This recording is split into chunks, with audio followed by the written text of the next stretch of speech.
Alrighty guys, welcome back to another video. So today we're going to be looking at how to actually use the CNC and cut that piece of plywood over there. So we're going to start off, you're going to open up Easel, which you would have seen in our last video. Notice I'm using a different part here. This is a servo arm. So we'll be cutting this just because it's a lot less material and more simple of a part to cut, for an example.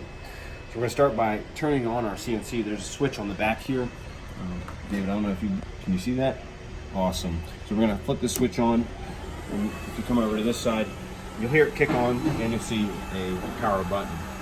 One thing to note, always know how to, don't have anything blocking your way to get to the emergency switch. So this is very important. If something starts smoking or burning, or parts just start flying all over the place, all you have to do is come over here and just mash this button and it cuts off. So just know that power button went off. To turn it back on, it'll shut down all power to the CNC. You flip your switch back to the off position, rotate this up, and notice it's in the off. The emergency switch is ready to be activated again. So now we can turn it on and your power switch is ready to be turned back on. Alright, so now notice that here, once we turned on our CNC, you can go back in the video if you need to. This was originally blue, now it's green. So we're ready to start carving, so to say, and using our part. Make sure that you select your bit, 1/16. This just ensures, we already put in the G code what size it was, but we want to make sure that Easel is on the same page as our G code. Your material, that's not always necessary to change, because you might have to pay for more features like composite, but we already took this into account with the thickness of our part. So we're going to click carve, and notice we can either home the machine or unlock without homing. We normally do unlock without homing so that we can move the CNC to its proper home position. The other option was if you already have a set home position. So now, David, if you want to go over there or put the CNC in the back view, notice that we can move the position of the CNC in the X or Y direction. X is this way, Y is that way. Or excuse me, Y is this direction, X is that direction. And so you can move it in increments of either inches or millimeters, 0.1, 1. So when you're moving translationally, you either want to go in 1 or 0.1 inches. So we'll move in the X direction in inches. You notice how it's sliding. Go back this way. Now, when you're going in the Z direction, you always want to either be at 0.1 or 0.01. And that is because if you're at 1 inch, you may go right down into the piece of wood while the CNC is not running. So now I'm going to go ahead and go down in 0.01 inches. And Dave, if you want to zoom in on it, you can see even 0.01 inches, that is moving pretty significantly relative to the board. So now we can bring it back out. So we're going to just move this to a relative home position for now. We'll go to the corner of our underlaying board that protects the CNC machine. Go back to 1 inch, go a little faster. That's as far as we can go. We are at the limits of our CNC. So to take advantage of more of the material, if we were doing a more complex part, we'd want to shift the board inwards to maximize our material usage. So now we're going to drop down. I'm going to do 0.1 in the Z direction, and make sure you're very careful with this. Alright, now I'm going to switch to 0.01, going downwards. What you want to do is, based on your G code, you set it up so that you're almost at the height of the board. So we're going to go almost all the way down. Before you get all the way down, you're going to want to cut on your CNC. Now, I'm only going to have this on for a brief second so you can see. Dave, if you want to look here, this is what helps set your RPM. I'm pretty sure it's in thousandths of RPM. So right now we're at about 5,500 or so. So once I kick this on, we're going to hear a loud noise. Dave, if you want to zoom in on the bit. And then I'm also going to move it down closer to the board, and you'll see exactly how far down we want to get it.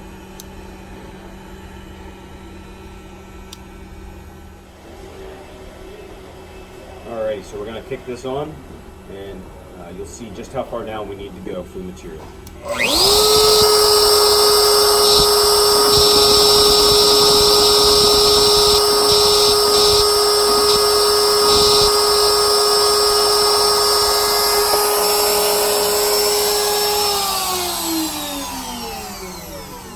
Now if you come back over to this side, David, you can see that our drill bit is slightly into the material, but not far. So I'm going to go ahead and lift it back up. And David, if you want to zoom in and look at how far down it went, it's not far at all. So that's where we will use our starting position. So when we go down here, you want to come back over here, David, I'll reset this back to that position. Now notice at this point, you always want to have your CNC turned on and spinning so that you don't damage the bit. Because it's very easy to accidentally hit start or move around the position while it's inside the board, and then it will snap the bit. So you always want it to be on. So for clarification, we don't have it on now, just so you can hear me explain this. So you're going to go down here. This is importing your G-code. We already did that. Clamp down the material. We did that already. So we're going to say the material is secure. Now confirm the home position. Move the bit to work 0. So lower the bit to the surface of the material. We just did that. Ideally you want to go through step by step and do these, but we jumped ahead a little bit. So we moved it to the lower left corner, which we did. And so we're going to say confirm home position. All right. So now we're almost ready to cut. So we are going to raise the bit, and watch, our bit's going to raise a little bit off the board, and that's where Easel says, okay, this is now our new starting position, and it takes into account that start. So then you're going to say your spindle is on, so that means it's spinning.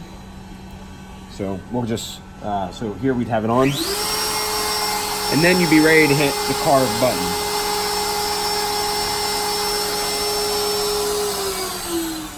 So I just showed you how we start our cut, and then we're going to, at that point, we're going to let it go and do its thing. However, first we need to attach the vacuum. So we're going to drag this over, insert here. This is just an Easel tool, so that this will suck in the materials right by the bit where it is drilling.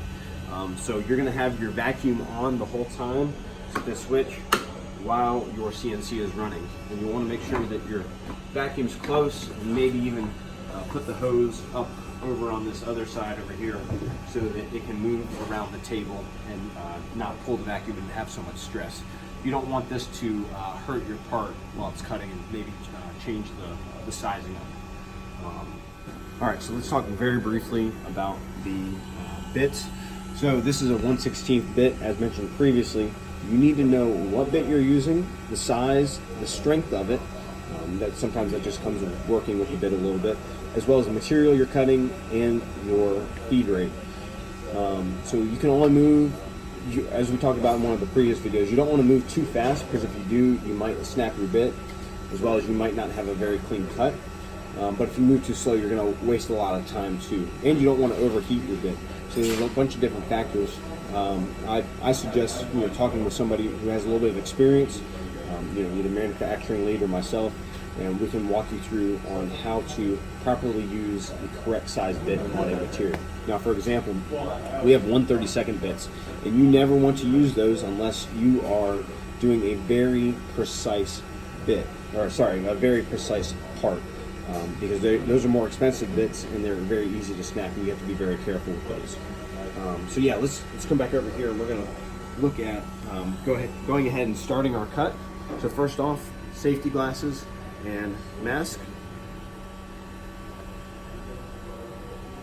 Again, protect us from any materials that may come flying up.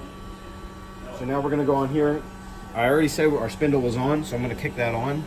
We're going to hit carve, and then we're going to go look at our cut.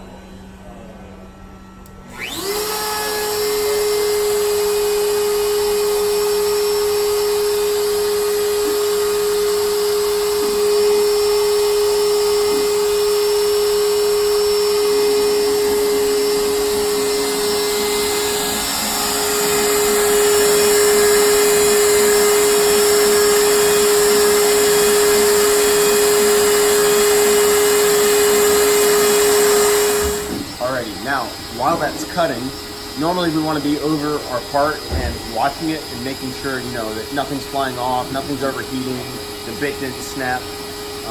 As well, we want to make sure our vacuum's on.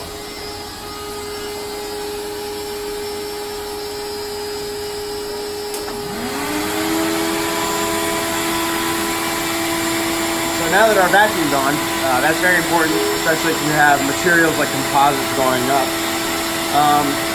You want to monitor your part always, and one thing you want to see is if your depth.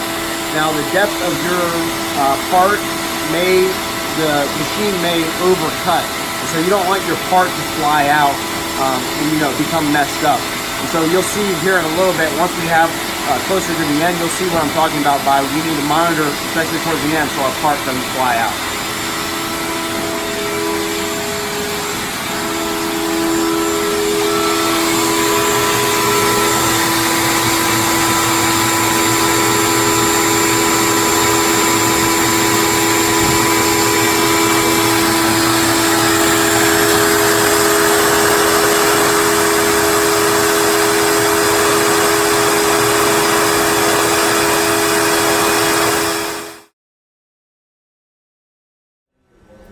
Now that we have our part finished, here notice our part didn't cut, and this is due to the material thickness. So this part here, this is arm made out of carbon fiber. Notice it's much thinner than this piece of ply. It's important that you set your material thickness correctly inside of SolidWorks. When you do that, you then export it, as we had in previous videos, to Fusion 360, then to Easel as G-code. And in that process, you can't change the thickness, so you have to set it right in the first place. So now if you come over here, when you're beginning to see that this is almost cut, you might see the part jitter up and down because there's not much material holding it down anymore and it's about to pop out. So when that happens, you want to come over here and your CNC is running. You want to hit this pause button right here in the upper right corner. That will pause your CNC so that you can maybe pull your part out. If not, you want to monitor your part and maybe hit the resume button, let it go just a little bit longer, pause, maybe try and pull it out, because you don't want your part to fly out or your part to jitter around in the CNC room. One important thing is, Dave, if you want to come back in here, is this stop button. This is very important that you know the difference between the pause and stop button. The pause button will stop the CNC where it is at, and then you can resume it from where it's at. However, your stop button will exit this and reset your CNC to your home position. So watch, we're gonna say, sure, it turned out great. This is gonna move and reset to the home position. So you cannot, say you stop it with 80% left, you must, if you hit the stop button, it's gonna go back and you're gonna have to restart the whole thing. So always use the pause button first. I didn't even say in an emergency use the pause button because you don't want things to fly around or you don't want to have to redo your part if you have to make changes.